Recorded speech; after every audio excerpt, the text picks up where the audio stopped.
Kita langsung ke materinya. Sumber tegangan listrik.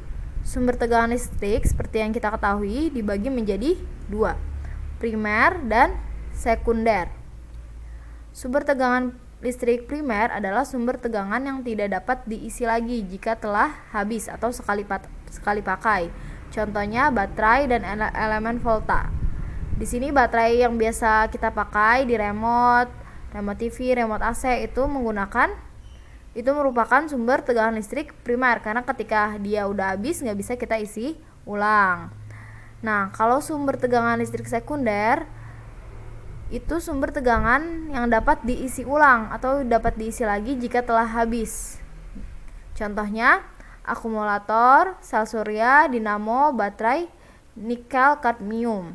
Nah, biasanya ini baterai yang ada di HP kita gitu. Baterai yang di HP kita kan bisa diisi ulang, makanya kita kalau baterai handphonenya habis bisa kita cas lagi. Nah, ini contohnya, contoh gambar dari baterai dan aki.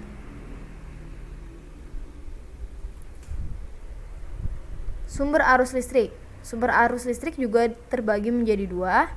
Ada sumber arus listrik searah atau disingkat DC, singkatan dari direct current.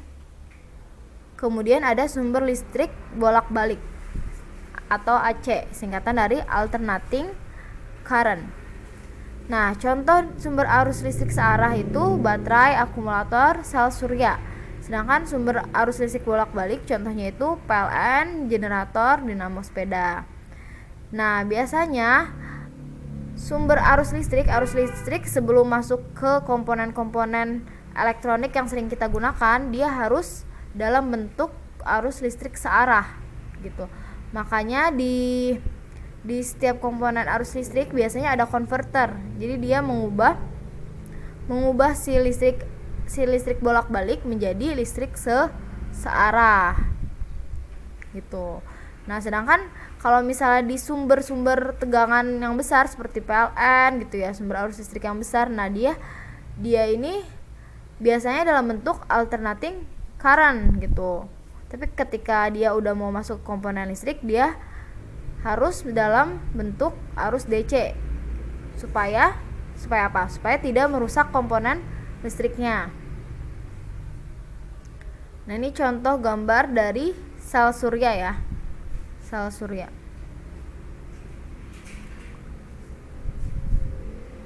Kemudian gaya gerak listrik dan tegangan jepit. Nah, ini adalah dua istilah yang mirip tapi sebenarnya berbeda. Ada perbedaannya. Gaya gerak listrik atau disingkat GGL adalah tegangan listrik ketika arus belum mengalir. Ya, kita pahami dulu kalimatnya. Terus kita lihat dulu yang tegangan jepit. Tegangan jepit adalah tegangan listrik ketika arus telah mengalir. Nah, gimana maksudnya? Misalnya ada sebuah baterai, biasanya di situ tertulis tegangannya 9 volt gitu ya. Misalnya tertulis 9 volt aja. Nah, 9 volt itu nilai dari GGL-nya, nilai dari gaya gerak listrik. Karena yang tertulis di situ adalah besar tegangan ketika arusnya belum mengalir gitu. Itu disebut GGL. Tapi ketika kalian sudah menghubungkan baterai tersebut ke dalam suatu rangkaian, kemudian kalian ukur lagi tegangan di rangkaian tersebut, itu biasanya tegangannya berkurang. Nah, tegangan yang kalian ukur di alat ukur, di ampere meter, di voltmeter, itu tegangan jepit gitu. Tegangan jepit adalah tegangan listrik ketika arus telah mengalir. Jadi tegangan pada rangkaian ketika arusnya sudah mengalir. Sedangkan kalau misalnya GGL, dia tegangan yang ada di sumber tegangan, yang dimiliki sumber tegangan ketika sumber tegangan itu belum mengaliri sebuah arus gitu, atau belum mengaliri suatu arus. Itu bedanya ya, bedanya antara GGL dan tegangan jepit. Nah, biasanya GGL ini lambangnya angka 3 kebalik. Kalau misalnya tegangan jepit, biasanya dia lambangnya V biasa. Selanjutnya, pembahasan utama dari video ini yaitu gabungan beberapa sumber tegangan listrik. Nah, ternyata sumber tegangan listrik itu bisa juga kita gabungkan membentuk suatu rangkaian seri atau paralel, sama seperti resistor yang udah kita pelajari sebelumnya. Kita langsung ke rangkaian seri sumber tegangan. Di sini ada 4 baterai, ada 4 sumber tegangan. Di setiap baterai dia punya kutub positif dan kutub negatif. Nah, si baterai ini dikatakan dirangkai atau digabungkan secara seri apabila kutub positif baterai yang satu dihubungkan ke kutub negatif baterai yang lainnya. Kalau misalnya ada 4, berarti kutub positif baterai yang pertama dihubungkan ke kutub negatif baterai yang kedua. Kemudian kutub positif baterai yang kedua dihubungkan ke kutub negatif baterai yang ketiga, dan seterusnya. Nah, ketika si baterai ini dihubungkan secara seri, berarti tegangan totalnya itu merupakan penjumlahan dari tegangan tiap-tiap baterai. Karena satu baterai ini punya tegangan 1,5 volt, berarti kalau 4 baterai total tegangannya itu 6 volt. Nah, arusnya dia tetap, walaupun ada 4, arusnya tidak bertambah atau bukan merupakan penjumlahan dari arus tiap-tiap baterai. Dia tetap sama. Misalnya di sini ada si baterai ini bisa menghasilkan 1000 miliampere ya, 1000 miliampere hour. Nah, kalau misalnya ada 4, dia tetap menghasilkan 1000, enggak bertambah. Itu ciri-ciri rangkaian seri sumber tegangan. Contoh penggunaannya ada di baterai remote. Biasanya kita lihat baterai remote kayak gini kan, yang biasa kalian lihat, positif negatif. Nah, berarti dia kutub positifnya dihubungkan ke negatif, berarti dia dirangkai secara seri. Selanjutnya, gabungan beberapa sumber tegangan listrik dalam bentuk rangkaian paralel. Nah, ini gambarnya. Ada 4 baterai. Kalau misalnya dia dirangkai secara paralel, di sini terlihat kutub positifnya dihubungkan sesama kutub positif baterai yang lainnya. Jadi kalau ada 4, berarti kutub positif baterai yang pertama dihubungkan ke kutub positif baterai yang kedua, dihubungkan lagi ke kutub positif baterai yang ketiga, dan seterusnya. Begitu pula yang kutub negatif. Nah, perbedaannya, kalau di rangkaian paralel, tegangan totalnya dia tetap, nggak bertambah. Gitu. Kalau di rangkaian seri kan dia total tegangannya jadi 6 volt, tapi kalau di rangkaian paralel dia tetap 1,5 volt. Kebalikannya, dia yang bertambah atau merupakan penjumlahan dari tiap-tiap baterai itu arusnya jadi bertambah mengikuti penjumlahan arus yang dapat dihasilkan pada tiap-tiap baterai gitu. Itu perbedaan antara rangkaian seri sama rangkaian paralel. Nah, kita sekarang masuk ke gaya gerak listrik total. Kalau misalnya ada baterai yang dirangkai secara seri, berarti GGL-nya itu tinggal ditambahkan saja.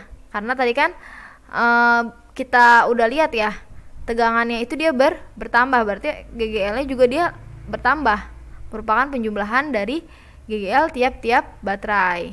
Gitu. Kalau misalnya kita tulis dalam persamaan matematis, GGLS berarti ini maksudnya GGL pengganti seri, merupakan penjumlahan dari GGL yang pertama, GGL kedua, dan seterusnya. Nah, lambang ini tuh merupakan GGL, kemudian ini N ini jumlah sumber GGL yang sejenis gitu ya. Nah, GGL ini kalau bahasa penyebutannya itu epsilon gitu ya. Lambang kayak gini tuh epsilon. Kemudian arus listrik total pada rangkaian seri sumber tegangan. Karena dia arusnya tetap berarti untuk mencarinya sebenarnya sama dengan arus yang dapat dihasilkan dari satu baterai. Tapi kalau misalnya kita mau cari pakai persamaan matematis, bisa juga seperti ini. I sama dengan GGL pengganti seri dibagi R plus RS. Nah, di mana R besar ini hambatan luar, kemudian R yang kecil ini hambatan dalam baterai. Nah, GGLS ini bisa kita cari dari N dikali GGL dari sini ya. Kemudian RS ini hambatan dalam baterai, tinggal kita kalikan dengan jumlah si baterai. Kalau misalnya baterainya ada 6, berarti otomatis hambatan dalam penggantinya itu tinggal dikalikan jumlah baterainya gitu. Nanti hasilnya sama aja, sama dengan arus yang dihasilkan oleh satu baterai.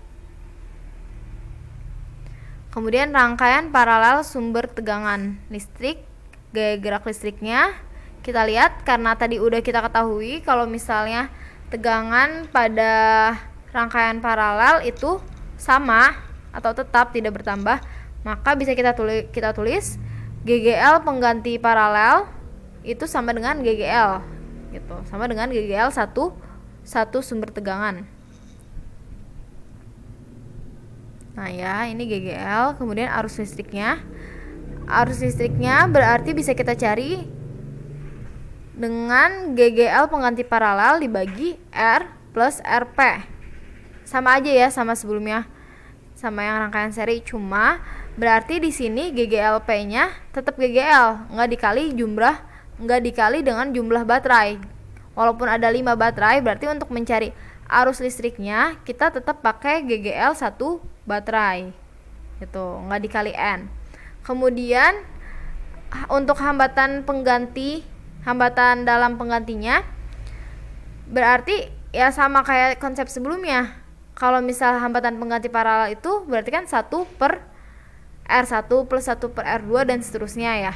Nah, ini bisa kita ganti dengan R per N, sama aja ini. Sama aja dengan rumus yang sebelumnya kita ketahui. Gitu. Jadi ini untuk mencari arus listrik pada rangkaian paralel sumber tegangan listrik.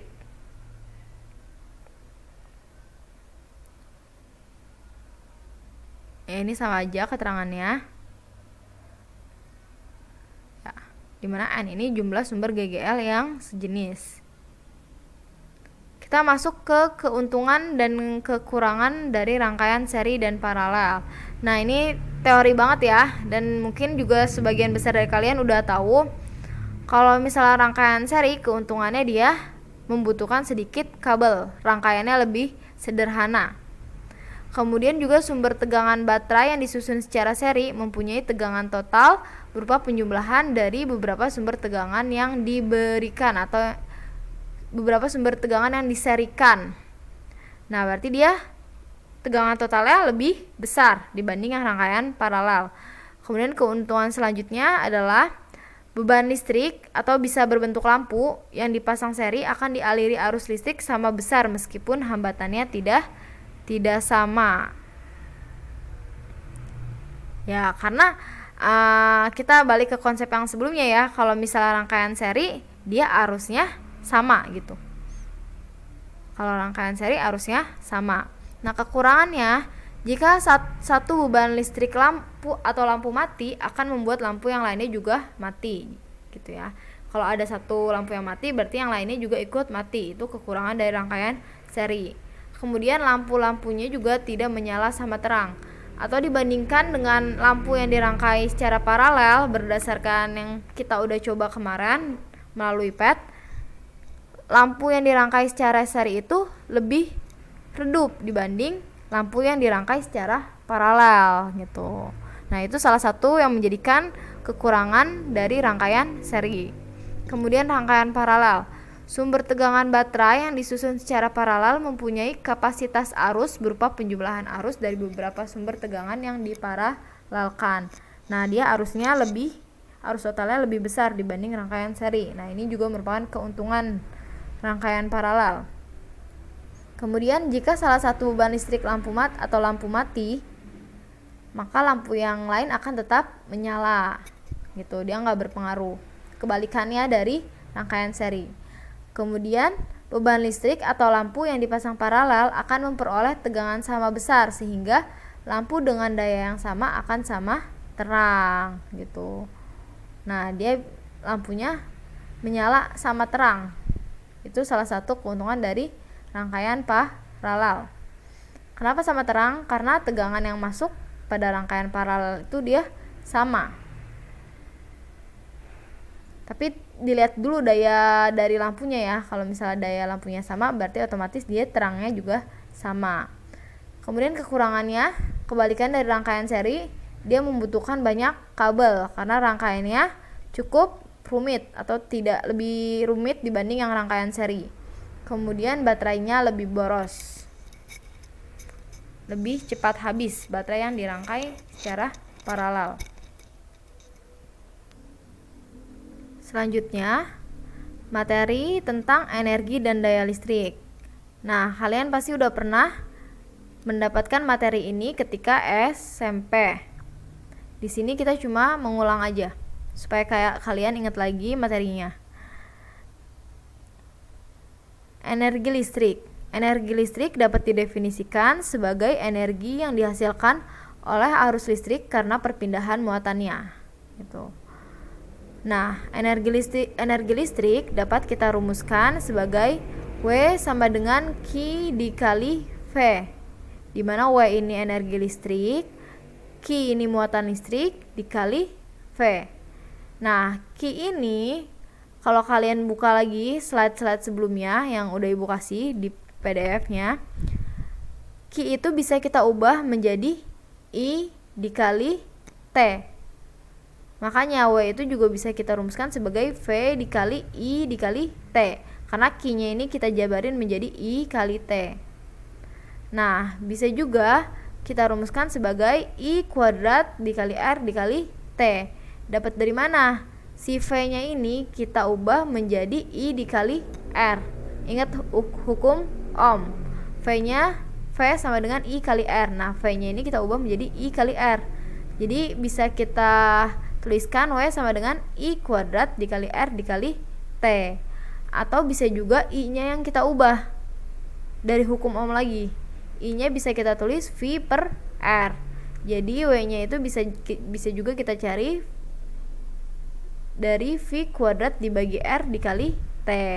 Nah, berarti nanti penggunaannya tinggal kalian sesuaikan dengan soal. Di soal adanya apa? Adanya tegangan, apa adanya arus, atau malah adanya muatan listrik gitu. Kalau misalnya ada tegangan, berarti kalian bisa pakai yang ini. Gitu. Kalau misalnya pakai adanya arus sama hambatan, berarti kalian bisanya ini, bisa pakai yang ini. Tapi kalau ternyata adanya muatan listrik, berarti kalian bisa pakai yang ini gitu. Jadi tinggal kalian sesuaikan aja dengan apa yang diketahuinya dalam soal. Nah, ini keterangannya. W energi listrik satuannya joule, V tegangan listrik satuannya volt, I kuat arus listrik satuannya ampere, R hambatan listrik satuannya ohm, T waktu dalam second, Q muatan listrik satuannya coulomb. Nah, kemudian daya listrik. Daya listrik definisinya energi listrik yang digunakan dalam suatu waktu. Jadi daya listrik itu didefinisikan sebagai banyaknya energi listrik yang digunakan dalam suatu waktu. Nah, ini belum ibu ganti ya, daya listrik nih. Daya listrik adalah banyaknya energi listrik yang digunakan dalam suatu waktu. Nah, lambangnya P dapat dirumuskan sebagai W dibagi T. Gitu. Dari definisinya aja kan udah kita ketahui nih, banyaknya energi listrik yang digunakan dalam satu waktu, berarti W per T. Atau bisa juga kita cari pakai rumus P sama dengan V kali I. Nah, ini ada dua rumus utama ya untuk daya listrik, bisa W per T atau bisa V dikali I. Nah, dari rumus ini bisa kita turunkan, V-nya kita ganti pakai hukum Ohm, berarti V-nya bisa kita ganti dengan I kali R. Berarti P ini bisa kita cari dengan I kuadrat dikali R, atau bisa juga dengan V kuadrat per R. Ini turunan, dua rumus ini turunan dari rumus yang ini. Nah, keterangannya P ini daya listrik dalam satuan watt, V tegangan listrik dalam satuan volt. Nah, ini sama ya, sama dengan yang sebelumnya. Selanjutnya kita bahas latihan soal yang telah kalian kerjakan tentang materi energi dan daya listrik. Nomor 1, sebuah lampu memiliki spesifikasi 18 watt 150 volt. Lampu dipasang pada tegangan 150 volt. Tentukan A. Energi yang digunakan lampu selama pemakaian 12 jam. B. Hambatan lampu. C. Kuat arus yang mengalir pada lampu. Nah, kalau misalnya ada lampu dengan spesifikasi kayak gini, artinya ketika si lampu ini dipasangkan pada tegangan 150 volt, dia akan menghabiskan energi sebesar 18 joule per secondnya atau tiap detiknya. Tiap detiknya dia akan menghabiskan energi sebesar 18 joule. Nah, kan ini watt ya, satuan dayanya watt. Ingat nih, watt ini rumus lainnya joule per second gitu. Makanya ketika daya listriknya 18 watt, berarti dia menghabiskan energi sebesar 18 joule per detiknya gitu. Kita langsung ke penyelesaiannya. Untuk memudahkan, kita tulis dulu yang diketahuinya apa aja dari soal. Ada P 18 watt, V 150 volt. Kemudian yang ditanya A. Energi berarti W-nya selama 12 jam. Kemudian hambatan lampu atau R, kuat arus atau I. Langsung kita jawab. W selama 12 jam. Nah, kita ingat-ingat lagi nih, rumus energi itu apa aja sih? Supaya kita bisa dapat dengan yang diketahuinya ini. Dengan yang diketahuinya ada P, ada V, ada T. Kita bisa pakai rumus W sama dengan P dikali T. Tinggal kita masukkan nilainya. P-nya 18, T-nya 12 jam. Tapi kita harus ubah ke dalam second. Berarti dikali 3600. Dapat 18 dikali 43.200. Hasilnya 777.600 joule. Atau kalau kita ubah ke kilojoule menjadi 777,6 kilojoule gitu. Kemudian yang B-nya hambatan lampu, kita bisa pakai rumus ini. P sama dengan V kuadrat per R. Karena yang diketahuinya V di sini terus diketahui juga P. Berarti kita bisa pakai rumus yang ini. R-nya berarti kita masukkan dulu nilainya 18. Kemudian V-nya 150. Kemudian kita balik R-nya, kita pindah ruas. Jadi R sama dengan 22.500 dibagi 18. 18-nya ke bawah. Dapat hasilnya 1250 ohm. Kemudian yang C, kuat arus. Kita ingat-ingat lagi nih di rumusnya apa aja sih yang ada I, kemudian ada P, ada V. Kita bisa pakai rumus yang ini. P sama dengan V dikali I. Atau bisa juga pakai rumus P sama dengan I kuadrat kali R. Karena R tadi udah kita ketahui kan.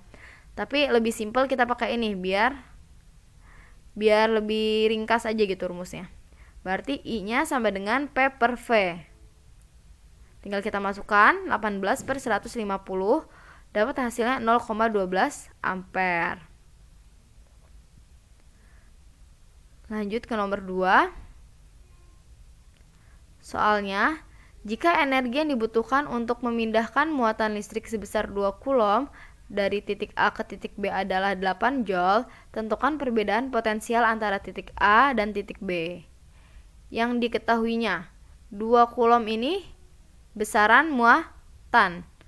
Lambangnya Q.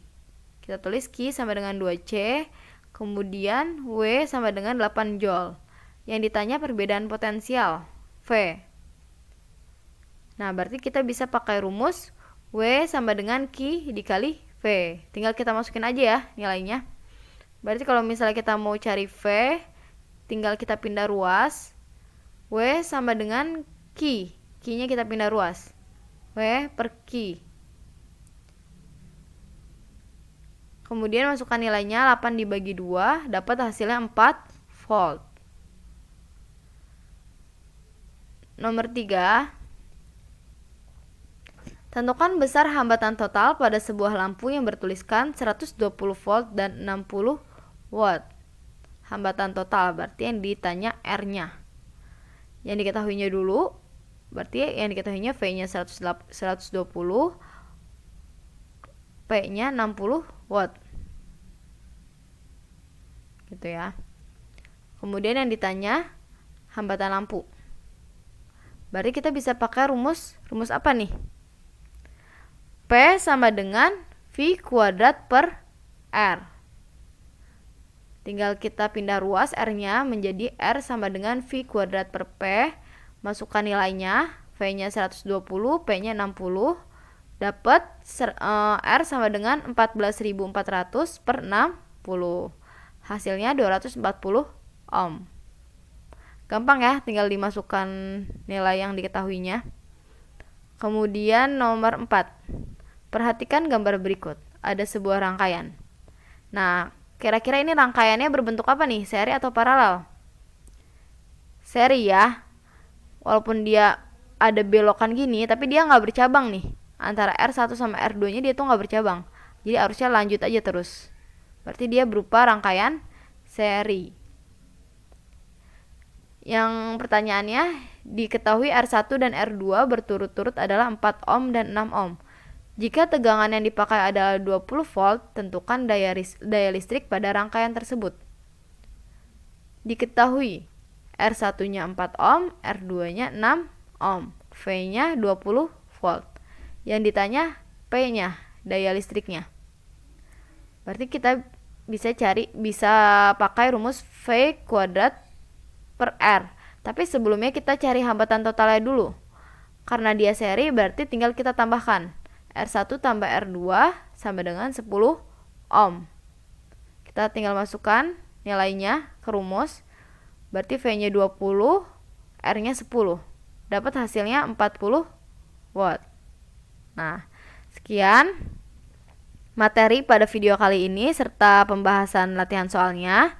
Untuk pembahasan latihan soalnya, untuk materi energi dan daya listrik cukup mudah ya. Karena kalian juga pasti udah pernah mengerjakan tipe-tipe soalnya di SMP. Jadi ini tinggal mengulang aja.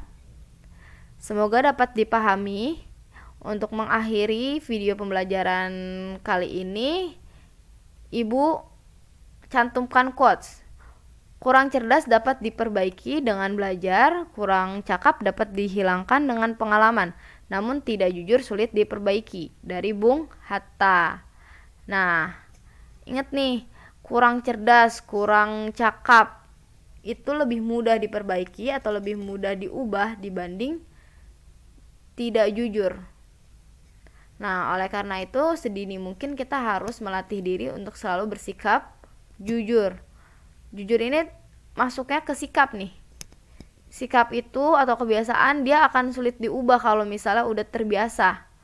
Nah, makanya sebelum kita mendahulukan kecerdasan atau kecakapan diri kita harus mendahulukan kejujuran dalam diri kita dulu, gitu ya. Contohnya kalau misalnya kalian dikasih tugas, kalian nggak mencontek. Kalau mencontek kan berarti tidak jujur. Kecuali kalau misalnya kalian nggak ngerti, terus ngeliat jawaban punya teman, kemudian kalian pelajarin, itu masih nggak apa-apa. Tapi jangan keseringan kayak gitu juga. Kalau misalnya kalian nggak nyoba ngerjain sendiri, kalian juga pasti nggak pernah bisa. Kalau misalnya harus ngeliat punya orang dulu baru bisa, itu seterusnya akan kayak gitu. Harus kalian coba nih ngerjain soal sendiri dulu. Nanti kalian bingungnya mentoknya tuh di mana, baru kalian tanya ke orang lain atau ke teman kalian. Boleh juga nanya ke ibu langsung. Gitu ya. Sekian materi kali ini. Wassalamualaikum warahmatullahi wabarakatuh.